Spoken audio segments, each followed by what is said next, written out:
Aloha! Welcome to a special edition of the Temple of Surf, the podcast. It is a special moment for surfers from all around the world, the first Surf Olympic Games ever. We discuss with some of the athletes going to Tokyo Olympics about this amazing event, surf, and much more. Aloha! Welcome to the Temple of Surf, the podcast Olympic Games edition. Today with us, representing Chile, is Manuel Selman. We discuss with him about his amazing journey, surf, and much more.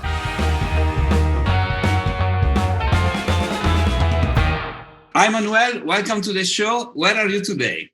Well, right now I am at my girlfriend's place in the Dominican Republic, which is where I live, where I grew up, and where I learned to surf. Wow, fantastic. Today we're going to talk about you surf. We're going to talk about the Olympic Games in Tokyo. But the first question that I have for you is, in your opinion, what is the most important thing in surfing? It's to have fun. Definitely to have fun. Yeah. 100%. It's the base of everything, even in competition, right? Would you have? Yeah. When you're having fun, you surf the best. Yeah, exactly. Yeah. And let's talk about your first proper surfboard. Do you remember that? Or do you still have it? I do remember. I do not have it. My dad was a windsurfer when we lived in Chile, and he had an American friend who moved to Chile, and he was a surfer, and his son used to surf as well. And he had a 5'11" burn. And they left Chile, and I think he either sold the board or left it behind, and my dad just either grabbed it or bought it. I'm not sure. And we had it in Chile, never used it. And then when we moved here in 2001 to the Dominican Republic, we bought it, and that was the board that I learned on and started surfing. It was a 5'11" burn. Back then, the boards were so thin. I bet it was, I can't remember. I mean, remembering, I think it must have been like a 17.5 by 2, maybe. Okay. And funny thing, I ended up writing for Michael Byrne for many years at my junior career. That was destiny, huh? Right? Yeah, that's destiny. Yeah. It started quite early with you. It was like, okay, you had to do that. Yeah. So far, you have already achieved so many things. What is the most important achievement, let's say, in your career? I would say qualifying for the Olympics now, and of course, but before that, I would say either win the trials for the WCT in Arica in 2007 in Chile, or my Pan American Championship. Yeah, they're both big ones. And so, yes, you were rightfully talking about Olympics. So it's what, 30 days, no? Less than... Yeah, well, surfing... Yeah, less. Surfing starts on the 25 or 26. Yeah. So how was the journey so far? It's been good. I just got back home yesterday. I was in El Salvador. I qualified for the Olympics. I went to Costa Rica for a week to just surf. And then I had 2 QSs in Ecuador. And I just got back yesterday from Ecuador. So you're enjoying some family time before moving to Tokyo. Yeah, exactly. So what do you expect from this Olympic? Because it's first time surf is going to be there. So it's new for everybody. So what are your expectations? Well, growing up, you have all these other sports athletes who their dream as a little teenager is going to the Olympics and in running and any other sports. And as a surfer, we never had that. Like as a kid, they're like, oh, what do you want to do? And it's like, make it to the CT. That's like everybody's dream, And the Olympics literally just came on 4 years ago. And I was like, okay, I have a chance. And now since it's a reality, it's like, I honestly don't know what to expect. I just want to soak it all in, be present, live the experience, and of course, do well in the contest and get a medal. Yeah. But the expectations wise, it's just surf, do my best, and hopefully we have good waves. So surfing in general looks like a fun sport, like active sport, but knowing Japan is probably going to be really small and slow, and it might be boring to watch, which I hope it's not the case. I hope surfing shines and we get some barrels and some good ways to do airs. But you have preferred to surf in a Olympic pool, like the Olympic Games in a pool, or even if it's small, the ocean is always better? It depends on the wave. 2024 is going to be in Taupo. I wouldn't change Taupo for any wave pool in the world, but I would change Japan for Kelly's or for Waco, Okay. Yeah, I see that, right? France, yeah. France 2024 and Los Angeles 2028. So yep. Los Angeles is there. There's a pool right there, but it's also like the beaches and the state sport is surfing, and Huntington is being huge for that, which is not the best wave, but it could be in lowers. I would love to do an Olympics in lowers. That would be crazy. That would be really fun. I guess the surf community is really preparing for that moment. It will be lowers would make surfing shine for sure in the Olympics. Except the medal which you were referring before, is there something that you're gonna bring to Tokyo with you and something that you're gonna bring back? I would think the number one thing would be light epoxy boards that I would bring to Tokyo. That's number one. Like I'm gonna go to California before and like test out boards and pick the best ones. And that's one thing I'll bring there for sure. And then bringing one thing that is the most important to me is to bring back all the memories and all the experiences I got in Tokyo, and I got to qualify with like 4 or 5 of my best friends. So it's like my friends that I do the QS with for the last 10 years of my life that I spent our birthdays away from home. It's like we're our own little family, and I'm gonna live this experience with them. I think that's the one thing that I'm gonna bring back is experience of the Olympics, having it with my best friends.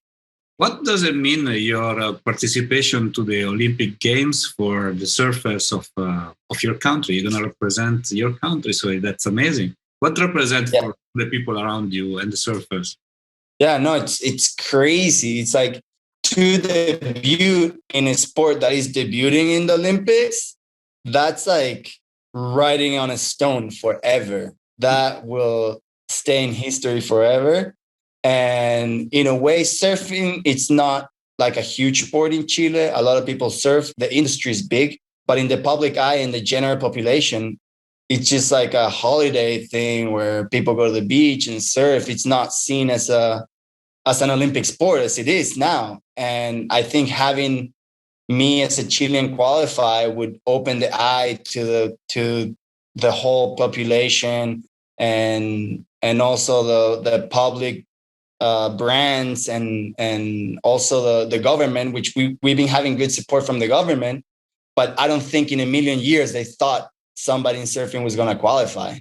And I hope that this would open their eyes and be like, okay, there's a future here. We can get medals. Like we already have one surfer in the Olympics. Let's hopefully they can, like me qualifying would hopefully bring more opportunities to get help from the government and get more support to achieve these goals, which is going to the Olympics, winning Pan American Games. The next Pan American Games will be in Chile next year. Oh, wow. 2023. I'm not sure. Yeah, 2023 is going to be the next Pan American Games, and Chile's hosting. So there's a spot we can win already there for the Olympics, and also win medals in the Pan American Games, which is huge. Yeah, so a lot of attention to Chile for the next few years, and it starts from the Olympic Games. So it's great. Let's hope that it will bring more money and funding, to the whole industry and people that work for surf and surfers. Yeah, there's so many unsponsored great athletes who also have the level to qualify for the Olympics and to win Pan American Games. And as any other sport where Olympic athletes live from the sport, in Chile it's not a reality. There's a teammate of mine who's not sponsored for the last 3 years, and he's been in the national team for the last 3 years. And I don't think that happens in any other sport. No. It's very rare. So let's hope that they will get sponsorship very soon. Yeah. Cool. So we talked about the Olympics and the future Olympic Games. We talked about the Pan American competition. What's next in your project after the Olympics? Do you have something that you're working on particularly? Well, not necessarily working on, but future projects are for sure. Since the whole Olympic cycle is going on, the next step is Pan American Games, and together as a team with the national team and the coaches, we're working on getting already ready for that and starting planning on qualifying for the next Olympics already.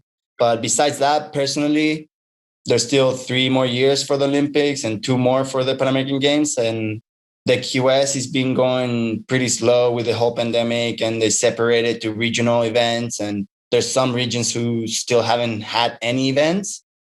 So meanwhile, my competition would be through the QS as long as they're doing events.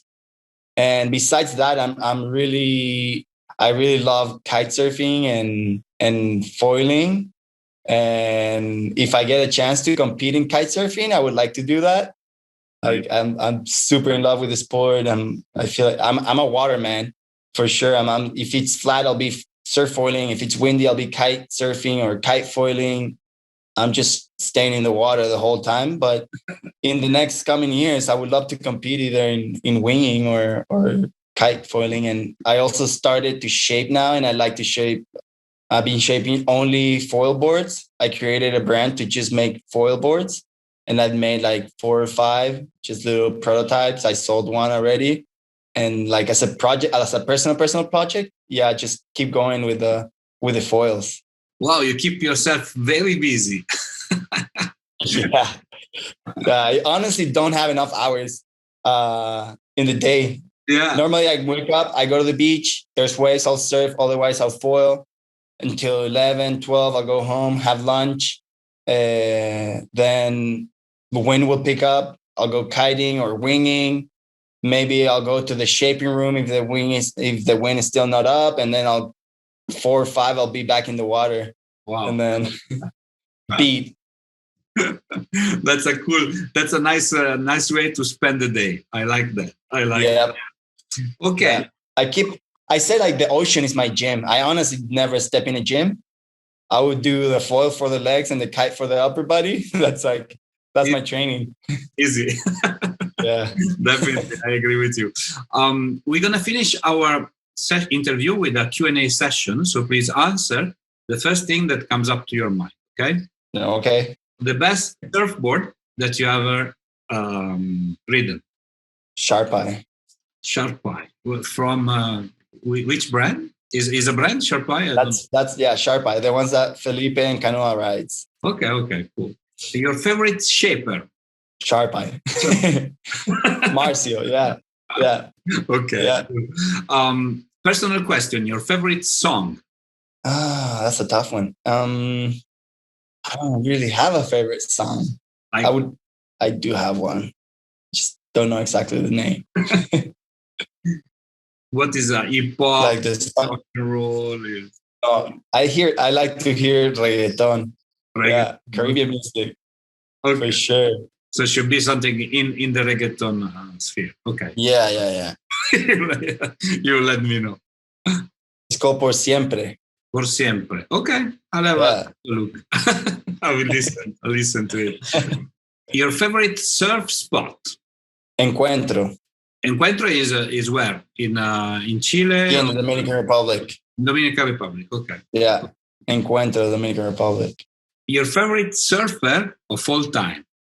Oof, I would say Rob Machado.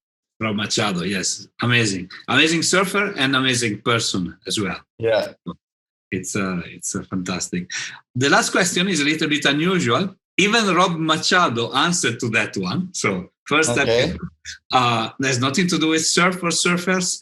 I want to know your best relationship advice. And since you are in your girlfriend's house, you need to answer correctly.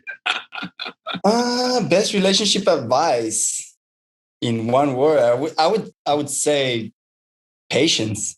Yes, definitely, right? Patience, understanding, communication, very important. All interconnected. Communication is definitely a huge one. If it's in one word, communication would be one. Yeah. Not only for relationship with the girlfriend, but for everything, right? Yeah. For everything in general. Fantastic. So thanks a lot, Manuel, for being on the show with me today. And I look forward to talk to you very soon. Yeah, thanks for having me anytime. Ciao. Bye-bye. Ciao. See ya.